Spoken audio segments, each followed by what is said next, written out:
Mark. Okay lang po, Doc. We can Well, wait. Okay lang po. oh, my last year. Thank you, Opo. Gemma. Music, welcome. Oh, God. Oh, God. Yeah.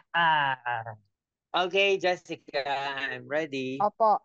Kamusta ho ang prognosis po sa inyo as of today ng doktor? It's 50-50. 50% to live a few more months, a year. 50% anytime. Baka hindi na huminga. Parang walang kasiguraduhan eh. Every day is a blessing. I just live every day. I don't think of next month, next year. I don't think about owning money, doing this, or getting into high position. I got the worst pain. It's 10 out of 10, Jessica. Buong gabi hindi kami natutulog ni Doc Lisa. Sigaw ako ng sigaw. Hihiyaw ka sa